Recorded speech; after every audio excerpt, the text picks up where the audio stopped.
बताइए क्या कर रहे हैं आपको।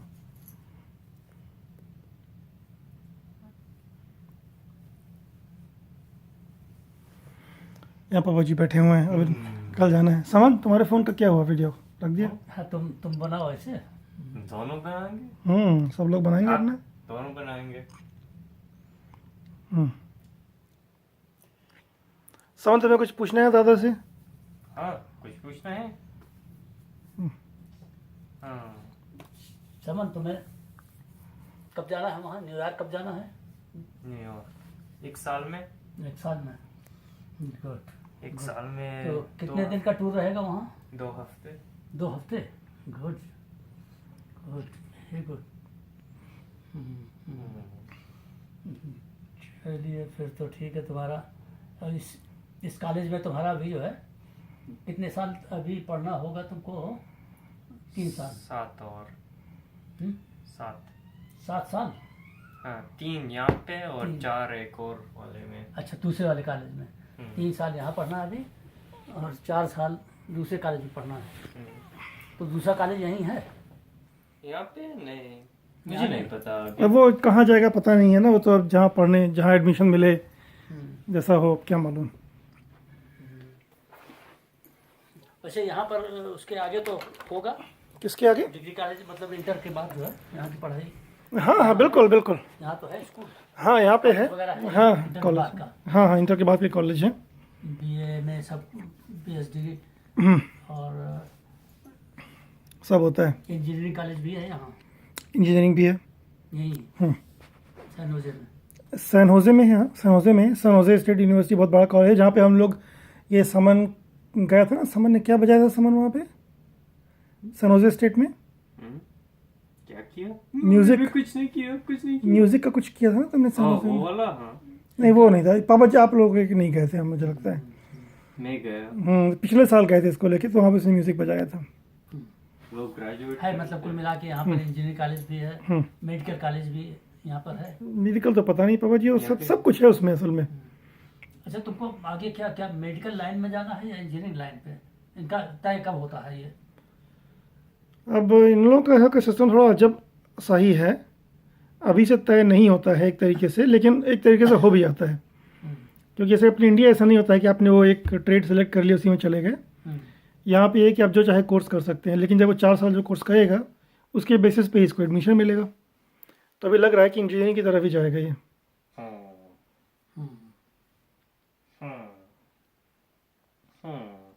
साउंड फास्ट मूवमेंट नहीं करना है।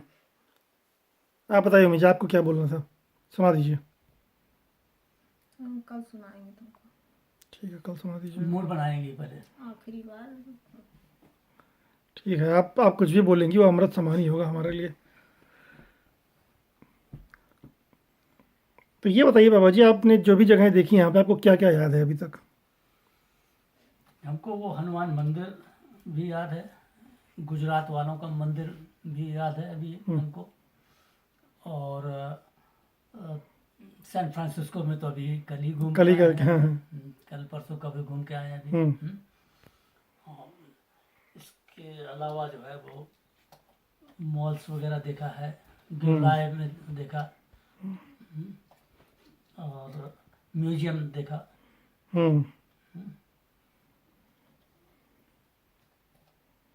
इसके अलावा एक वो मंदिर दक्षिण भारत वाला का मंदिर जो है हाँ गए थे हाँ वहाँ। दोनों में से कौन सा मंदिर ज़्यादा पसंद है आपको, दक्षिण भारत वाला कि हनुमान जी वाला मंदिर? अब दोनों अलग अलग टाइप के थे। वहाँ पर शांति का माहौल था। हम्म हनुमान जी वाले मंदिर में हम्म लिमिटेड लोग जाते हैं वहाँ पर, हम्म और शांतिपूर्ण वातावरण था वहाँ का, बिल्कुल जंगल, घने जंगल में बना हुआ है। हम्म और यहाँ का दक्षिण भारतीय वाला मंदिर में बहुत ज़्यादा भीड़ होती है, बहुत सारे मंदिर बने हुए हैं। तो वो अपने आप में एक अलग है, अनूठा मंदिर है। सही बात है। ऐसे लगता है ऐसे तैयारी करके आए बोलने के लिए। नहीं, कोई इन सब बातों में ये पूछ रहे हैं, हम बात बता रहे हैं, उसमें क्या तैयारी की बात क्या है। तो इसी तरह से यहाँ के मार्केट वगैरह बड़ा भव्यता लिए होते हैं, बहुत बड़े मार्केट होते हैं। गुजरात खैर मार्केट है पूरा, हर चीज़ का इतना बड़ा मार्केट है वो। यहाँ के मॉल्स वगैरह भी बहुत बड़े बड़े होते हैं, अलग अलग टाइप के होते हैं। होम्स का अलग सामान मिलता है, पता लगा। और ग्रोसरीज वगैरह का है या अन्य चीज़ों का है, अलग अलग सारे मार्केट होते हैं। तो और बड़े बड़े भव्य होते हैं, सिस्टमेटिक बने हुए हैं। बस अंतर यह है कि यहाँ पर बहुत दूरियाँ बहुत हैं। दूरी बहुत ज़्यादा है। कहीं भी किसी स्पेशल उसमें जाना है तो हर चीज़ दूर दूर है और काफ़ी। कार के बिना काम नहीं चलता। और यहाँ का लाइब्रेरी एक बृहद देखी उनकी, बड़ी वाली लाइब्रेरी। बड़ी बड़ी लाइब्रेरी वहाँ पर देखा जा करके, वो भी बहुत अच्छी लगी हमें। अभी तक की इतनी बड़ी लाइब्रेरी हमने कभी नहीं देखी। हाँ, वो वही सैन होजे यूनिवर्सिटी की लाइब्रेरी है वो। अच्छा, वो भी सैन होजे यूनिवर्सिटी की भी है और पब्लिक भी है, दोनों हैं। अच्छा, सैन होजे यूनिवर्सिटी तो बगल में है उसके साथ। बस वहीं बगल में है। उसके बगल में, उसको भी देखा था हम लोगों ने। हाँ, वही उसके बगल में है। तो सैन होजे की अपनी लाइब्रेरी भी है यूनिवर्सिटी की, बट ये लाइब्रेरी में आधा पब्लिक का है, आधा सैन होजे का है। हाँ, तो बहुत बड़ी लाइब्रेरी, इतनी बड़ी लाइब्रेरी हमने अभी तक तो नहीं देखी थी कहीं। ऊपर तक गए थे, 7वीं मंजिल तक। हाँ, ऊपर सातवीं मंजिल तक ऊपर तक गए, थोड़ा गए, और देखने लायक है। बैठे थोड़ी देर कहीं बैठे, कहीं कुछ किताबें वगैरह भी देखी, कुछ थोड़ा बहुत। तो कहीं बहुत छोटी सी किताब दिखाई दी, कोई बड़ी सी किताब दिखाई दी। तमाम हर तरह की किताबें, एक भंडार है बिल्कुल वहाँ। हिंदी का भी है, दुनिया भर के सभी देशों के वहाँ पर किताबें और लिटरेचर वगैरह वहाँ मौजूद है। अच्छा लगा वहाँ भी ऐसी जगह पे जाके। समन, तुम्हें कुछ पूछना है दादा से? पार्क वगैरह जो है वो है ही है यहाँ। हाँ, पार्क वगैरह कुछ पूछना है? हाँ, अच्छा लग बंद कराएंगे शादी। अच्छा था यहाँ पे रहना। हाँ, बिल्कुल बिल्कुल, बहुत अच्छा। समय का यहाँ पता ही नहीं चला, समय का यहाँ पर बिल्कुल पता नहीं चला। काफ़ी समय हम लोग रह लिए और इतना समय का पता ही नहीं चला, कितनी जल्दी जो है इतना समय व्यतीत समय निकल गया। बिल्कुल ऐसा लगता है कैसे पिछली हो बार गया। आए थे हम लोग तो 49-50 दिन रहे थे। इस बार 100 से ज़्यादा हो गए हैं। 100 से ज़्यादा हो गया, दुगना से ज़्यादा हो गया। दुगने से ज़्यादा हो चुका है और बड़ा अच्छा लगा बहुत। और तुहिन का जो आपके साथ की दोस्ती हो गई है उसकी, वो एक अपने आप में अनोखी चीज़ है। बिल्कुल हर चीज़ में आपके पास आता है। पिछली बार ओनिर से कुछ ज़्यादा दोस्ती थी, इस बार भी ओनिर नज़दीक आया, लेकिन वो तुहिन ने कब्जा कर लिया फिर। हाँ, वो तुहिन आके तो फिर ओनिर थोड़ा सा ओनिर दूर हो गया। हाँ, अब भी ओनिर को जब ले लेते हैं तो बड़ा खुश होता है, बड़ा प्रसन्न होता है ओनिर भी। लेकिन वो तुहिन जो है अपना ज़्यादा अधिकार समझता है। हाँ, वो पानी सिर्फ आपसे ही मांगता है हमेशा। पानी तो बस दादा से ही लेना है। कहीं भी हम पड़े होंगे, कमरे में होंगे, कहीं भी होंगे, ढूंढ डाल के वाटर। और जहाँ आप बैठेंगे वहीं बगल में आके बैठता है, बिल्कुल आपके पास। बिल्कुल बिल्कुल, उसको हमारे बगल में बहुत अच्छा लगता है, बड़ा प्रेम से रहता है। 2-4 बार वो हक करने के लिए कहता है, कई बार हक करके हक करता है। किसके लिए कहता है, किसके लिए हमारे। हाँ, और ये बड़ा आत्मीयता, इतना जबरदस्त। गुड मॉर्निंग सिर्फ आपसे ही बोला करता था वो तो। हाँ, गुड मॉर्निंग के लिए तो उठते ही वो दूर से देखता है, वैसे पहले गुड मॉर्निंग करता है। तो अब तो आज कल से एक अच्छाई और दिखाई दी कि दादी से आज ही दादी से भी गुड मॉर्निंग किया, दादी गुड मॉर्निंग। सही बात है। मुझे लगता है अब उसको याद रहेंगे आप लोग। और अगर साल भर में फिर से मुलाकात हो, मान लीजिए, तो अब फिर आपको दोस्ती करने में टाइम नहीं लगेगा। जब भी हम टेलीफोन से बात करेंगे, हाँ, तो वो सामने याद करेगा, तुरंत याद। हाँ, और ये भी कि अगली बार अगर जब फिर से मुलाकात होगी तो फिर दोस्ती करने में टाइम नहीं लगेगा उसको, क्योंकि पता रहेगा कि बिल्कुल उसके दिमाग में रहेगा, वो ज्यादा रहेगी।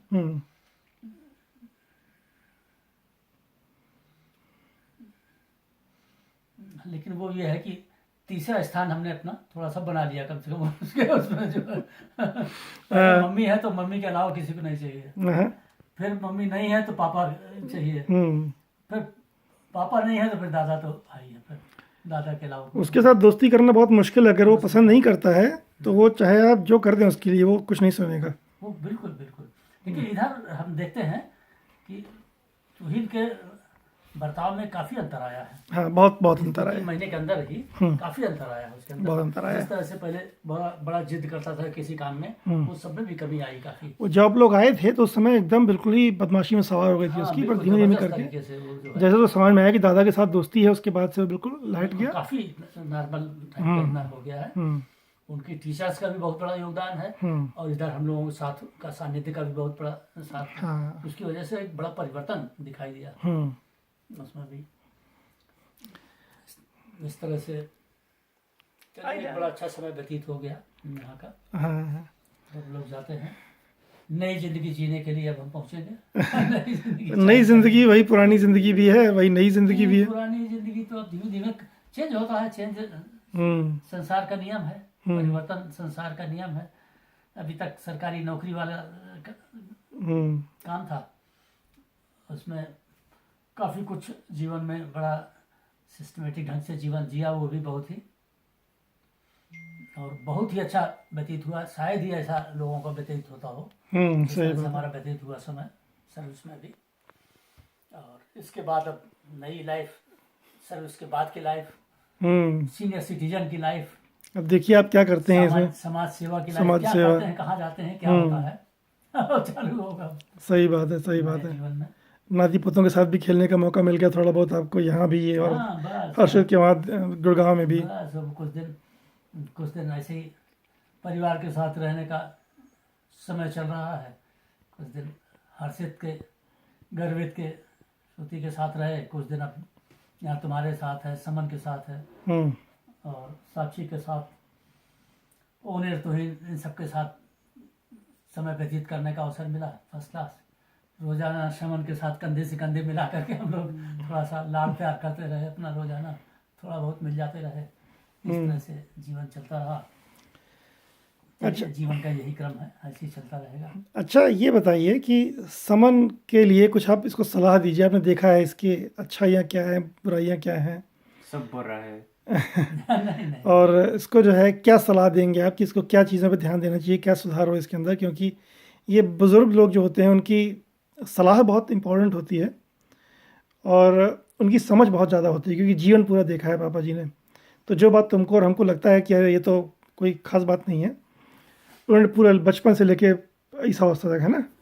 तो ज़रा पापा जी की सलाह ली जाए, आप और उसको सुनिए, और इसीलिए रिकॉर्ड हो रहा है कि उसको बार बार हम प्ले करेंगे जब भी तुम नहीं कर पाओगे कुछ चीज़ ऐसी। हमारी समझ से दो चीजें समझ के लिए बहुत जरूरी हैं। वैसे तो ये बहुत ही समझदार है, बहुत ही ब्रिलियंट है, बहुत ही समझदार स्मार्ट क्या है, है? सारी चीजें हैं इसके अंदर। बहुत ही योग्य व्यक्ति है। इतनी उम्र में जितनी योग्यता होनी चाहिए उससे कहीं ज़्यादा योग्यता इसके अंदर है, ये निश्चित तौर पे तय है। बशर्ते दो चीज़ों का जरूर आवश्यकता हमें महसूस होती है कि समन जीवन का यही एक बहुत ही ऐसा पीरियड होता है कि इसी के आधार पर पूरा जीवन खड़ा होता है। इस समय अगर आपने पढ़ाई में एकाग्रता से ध्यान दे लिया तो जीवन भर ऐश करेंगे, आगे बढ़ते रहेंगे। तो इस समय ज़्यादा से ज़्यादा पढ़ाई में अपना ध्यान दें, सब कुछ छोड़ के पढ़ाई में पूरा ध्यान केंद्रित करें। बीच बीच में खेलना भी जरूरी है, जैसे आप कुछ खेलते हो थोड़ा बहुत, बिल्कुल जरूरी है, वो भी बहुत जरूरी है। माइंड उससे जो है थोड़ा सा फ्री होकर के चलता है। दूसरा, खाने पीने का जरूर हमें लगता है कि इस बात की आवश्यकता है कि आप खाने पीने में ऐसी चीज़ खाएं पिएं जो पौष्टिक हों, जैसे सलाद वगैरह है। और इसके अलावा जो है वो आपका सूखी मेवा वगैरह है, मेवा वगैरह, फल वगैरह है। फल और सलाद ये बहुत खाना जरूरी है। बकाया जो है ये बाजार की चीज़ है, उसको कम से कम खाएं। शरीर स्वस्थ है तो सब कुछ है। शरीर सबसे बड़ी चीज़ है। आपका शरीर स्वस्थ है तो सब कुछ, सब आपके साथ लगे हुए हैं। और शरीर अगर स्वस्थ नहीं है, आप कमज़ोर हैं, तो आपके साथ कोई खड़ा होने वाला नहीं है।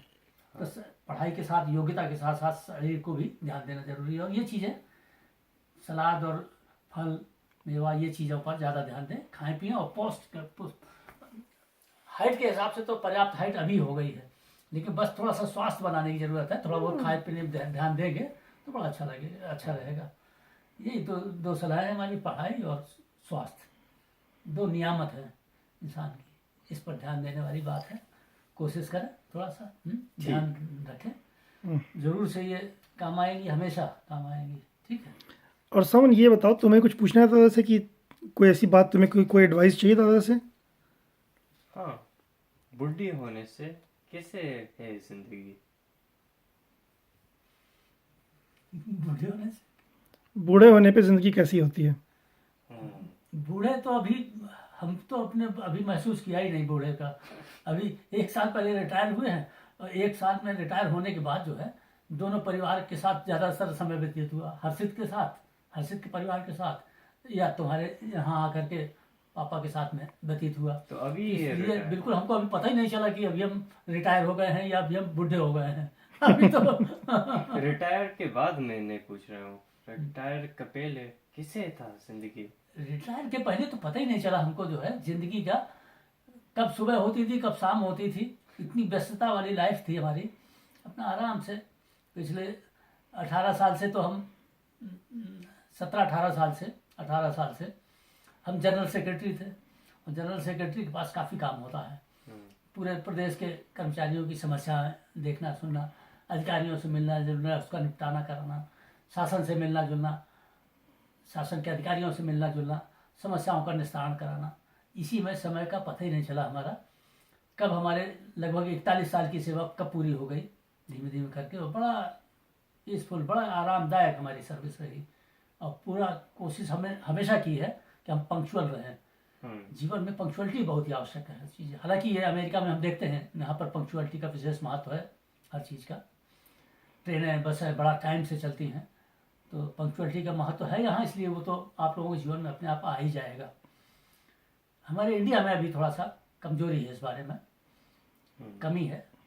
और दादा की जॉब जो है बहुत सेटिस्फैक्ट्री रही इस समय। उसकी वजह ये है कि जब आदमी कहीं काम करने जाता है ना, तो वहाँ पे अपने ज़िंदगी का सबसे बड़ा पोर्शन आदमी अपने काम में बिताता है। देखो, क्योंकि 8 घंटे तो सो गए तो वो तो लाइफ से काट ही दो।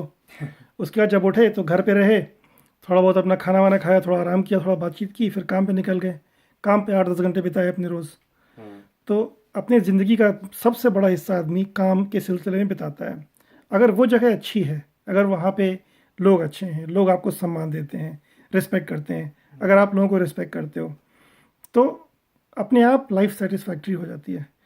और अगर लोग अच्छे नहीं हैं, बदमाश हैं, आपको परेशान करते हैं, या आप चिड़चिड़े हो, आपका काम नहीं करते हो, तो लाइफ मिजरेबल हो जाती है। तो पापा जी का ये था कि एक तो बहुत ऑनेस्ट हैं, ये बहुत हर जगह से इनको रेस्पेक्ट मिली, हमेशा कहीं भी जाते हैं जानते हैं लोग इनको। और इतने लोगों की इन्होंने हेल्प की है, इतने अनगिनत मतलब अनकाउंटेबल लोगों की हेल्प की है पापा जी ने। तो उस वजह से इनको जो रिस्पेक्ट मिलता है वहाँ पे, तो एक तो ये बिजी रहते हैं कि भाई तो सबकी हेल्प करेंगे तो काम टाइम नहीं है, और दूसरा ये कि वो जो रिस्पेक्ट से जो सेटिस्फैक्शन होता है वो मिला है इनको। तो मैं समझता हूँ मेरे हिसाब से पापा जी की नौकरी का पीरियड जो था बहुत सेटिस्फाइंग था, और ऐसा बहुत कम लोगों को नसीब होता है। और क्या पूछना है? आपका बचपन कैसे था?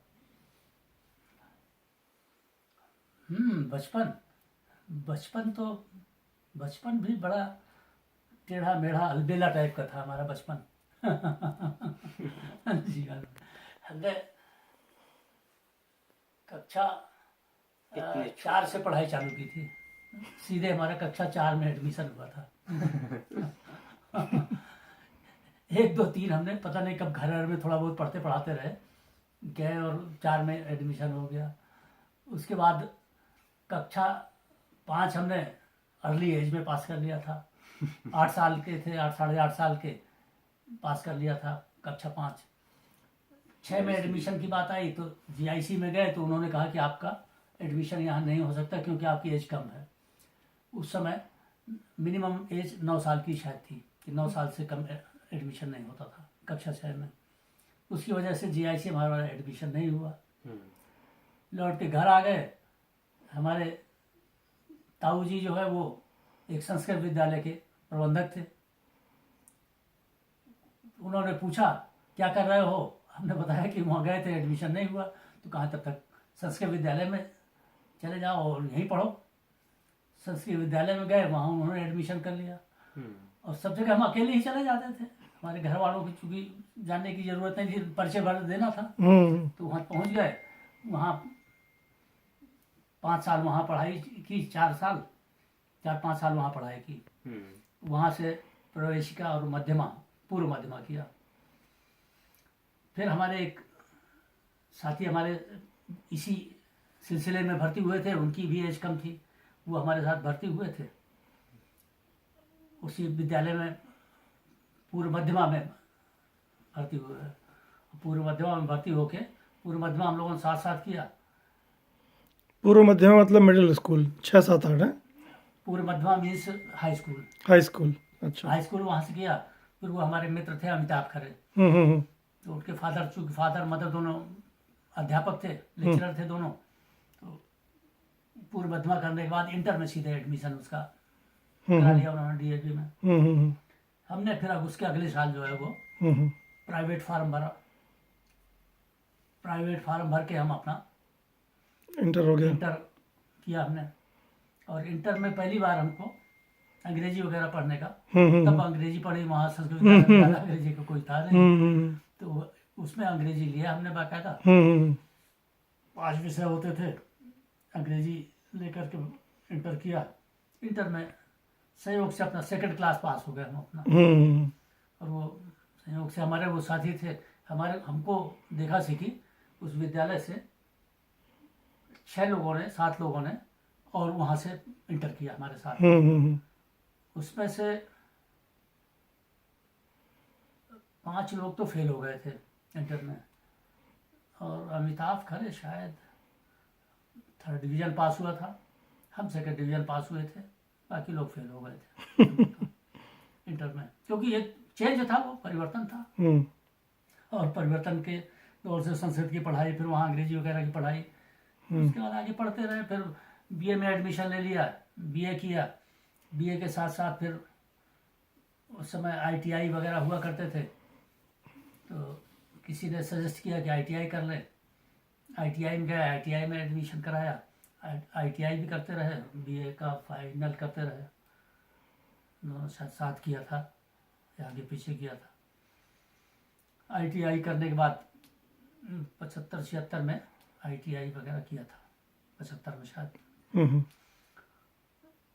आईटीआई करके निकले, फिर एज पूरी हो गई थी, 18 साल के हो चुके थे, 18 साल के। तो पहला इंटरव्यू देने हम वहाँ कलेक्ट्रेट में 4 जगह खाली थी स्टेनोग्राफर की, तो उसका टेस्ट का आयोजन हुआ। डिप्टी कलेक्टर थे मिस्टर त्यागी साहब, तो उन्होंने टेस्ट लिया, और टेस्ट लेने के बाद दूसरे दिन के लिए बुलाया उन्होंने कि दूसरे दिन आइए तो रिजल्ट इसका घोषित कर देंगे। दूसरे दिन जानकारी करने गए, तो वो उन्होंने बुलवाया हमको और बताया कि 4 लोगों को जिनको रखना था वो पहले से स्टेनो है, कृषि विभाग में, कलेक्ट्रेट में और भी जगहों पे स्टेनो का काम कर रहे हैं, उन्हीं को इसमें रख लिया गया है। और अगर आप करना चाहें कुछ काम तो इलेक्शन ऑफिस में आपको अपॉइंट कर सकते हैं। तो अब हम लोग तो अभी फ्रेश निकले थे, तो चलो यही कर लेते हैं। चलिए यही कर लेते हैं। तो इलेक्शन ऑफिस में आपको क्लरिकल जॉब उन्होंने तुरंत अपॉइंटमेंट दे दिया उसी दिन। तो 5 फरवरी 1977 को हमने इलेक्शन ऑफिस में ज्वाइन कर लिया। 4 या 5 को उनका बताया था, उन्होंने उसी दिन अपॉइंटमेंट लेटर दिया, ज्वाइन कर लिया वहाँ इलेक्शन ऑफिस में। इलेक्शन ऑफिस में 5 महीने काम करने के बाद, उसी बीच में उस समय जिला चयन समिति के माध्यम से पूरे जिले में कनिष्ठ सहायकों की या लिपिकों की भर्ती हुआ करती थी। इकट्ठा एक पूरे जिले के वो सेवा योजन कार्यालय कलेक्ट कर लेता था वैकेंसी, इस डिपार्टमेंट में कितनी वैकेंसी है, उनके लिए इकट्ठा एक जिला चयन समिति डीएम के अध्यक्षता में बनती थी। और उन्होंने अपना डीएम की अध्यक्षता में जिला चयन समिति बनी, उन्होंने टेस्ट लिया, उसमें हमारा भी सिलेक्शन हो गया था। और अगस्त में हमको, अगस्त 1977 में सिंचाई विभाग से हमको अपॉइंटमेंट लेटर आया। और उनके जो उस समय मुख्य सहायक थे वो संयोग से महेश्वरी देवी के रहने वाले थे, वो हमारे परिवार से वाकिफ थे, तो उन्होंने व्यक्तिगत रूप से खबर भेजी कि अपॉइंटमेंट लेटर उनका इशू हो गया है, वो आके ज्वाइन कर लें। गए वहाँ ज्वाइन कर लिया। यहाँ 23। तो क्या ये इलेक्शन ऑफिस में टेम्पोररी नौकरी थी क्या? हाँ, वो टेम्परेरी थी। अच्छा। वो फॉर दैट टाइम वो जो है स्टार्टिंग में क्या करते थे इलेक्शन ऑफिस में, इलेक्शन ऑफिस में इलेक्शन के समय में कुछ वहाँ पर पद प्राप्त हो जाते हैं शासन से, तो वो 4-6 महीने साल भर चलती है वो, इलेक्शन के समय दौर में चलती है। और उसके बाद वो घर बैठा देते थे, फिर बुला लेते थे, हम्म। कर लेते थे, तो वो टेम्परेरी थी। हालांकि उसी बीच में हमको कलेक्ट्रेट से भी ऑफर मिला था, और कलेक्ट्रेट में एक कोर्ट में जगह खाली थी, तो उसके लिए ऑफर हमको मिला कि वहाँ पर हम करा लें। इलेक्शन ऑफिस में काम करते करते वहाँ पर कराने का प्रयास किया, लेकिन उसी बीच में हमारा इरिगेशन में हो गया और हमने इरिगेशन में अपना आ गया, इरिगेशन में ज्वाइन कर लिया। और इरिगेशन में ज्वाइन करने के बाद 24 अगस्त 1977 में इरिगेशन में हमने ज्वाइन किया, सिंचाई कार्य मंडल बांदा में। और उसके बाद से 13 अगस्त 2014 तक उसी कार्यालय में काम करते रहे। वहीं हमारा प्रमोशन हो जाता रहा। वहीं 2 बार हमारा प्रमोशन हुआ। एक बार कहीं दूर कर दिया था, दोबारा हमारा प्रमोशन करके एक बार कानपुर में किया गया, दोबारा हमारा प्रमोशन हुआ तो उसमें महोबा में कर दिया गया। लेकिन चूंकि हम संघ से जुड़े थे और सन 82 में पहली बार हमको वहाँ का बांदा का सेक्रेटरी बना दिया गया था, हमारी अनुपस्थित में। लखनऊ से जनरल सेक्रेटरी और अध्यक्ष आए थे बांदा, वहाँ चुनाव कराया, तो हमारी अनुपस्थित में वहाँ पर सब लोगों ने प्रपोज कर दिया कि इनको यहाँ पर बना दिया जाए। तो सन 82 में बनने के बाद फिर पीछे नहीं मुड़े, या तो फिर वहाँ अध्यक्ष मंत्री वहाँ पर बने रहे बांदा में हम, और उसके बाद 86-87 से केंद्र में हमको स्थान दे दिया गया। क्षेत्रीय मंत्री, झांसी मंडल का क्षेत्रीय मंत्री बना दिया गया। फिर उसके बाद 8-10 साल के बाद हमको फिर और ऊंचे पदों पे ले आया गया। फिर हमको तो ये गवर्नमेंट की तरफ से नहीं है ना, ये अपना आपकी यूनियन टाइप है कुछ? यूनियन का गवर्नमेंट की तरफ से नहीं है, गवर्नमेंट से मान्यता प्राप्त है हमारे यूनियन को। हाँ हाँ। संसद से मान्यता प्राप्त हमारा संगठन है। और जो वार्षिक चुनाव होता है, अधिवेशन होता है, चुनाव होता है, उसमें हमेशा। और ये हमारे ही मामले में खास तौर से हुआ कि हम पहले उप महामंत्री बनाया गया 96-97 से 2002 तक उप महामंत्री थे। 2002 में पहली बार महामंत्री जनरल सेक्रेटरी बने हम, वो भी निर्विरोध। केवल हमारी एक ऐसी पोस्ट थी, अच्छा। हमको बिना हमारे खिलाफ कोई खड़ा नहीं हुआ। हाँ हाँ। 2002 में भी नहीं खड़ा हुआ, और उसके बाद जब भी चुनाव हुए तो केवल महामंत्री में एक ऐसा पद होता था हमारा कि जिसमें कोई नहीं खड़ा हुआ, बाकी सारे पदों पे लड़ाई होती थी। कई लोग खड़े होते थे, वोटिंग होती थी और चुनाव होता था, और वो अभी तक चलता रहा 2016 तक। अब चुनाव होना है, 2016 में भी निर्विरोध हो गए थे, अब चुनाव उसका होना है तो निर्विरोध चले आए, अपना चलते रहे। क्योंकि जीवन में यही एक विशेषता होती है कि एक चुनौतीपूर्ण जीवन होता है ये। जहाँ भी आप काम करिए, कर्तव्य एवं दायित्व का निर्धारण जो है अपनी लगन से करना पड़ता है। जैसे आप लोग करते हो अपने अपने कामों का, तो एक और चुनौती बढ़ जाती है संगठन के क्षेत्र में काम करने का। तो उसको करने का यथासंभव हमने प्रयास किया, इसी वजह से साथ बनी रही, चलता रहा, अपना करते रहे।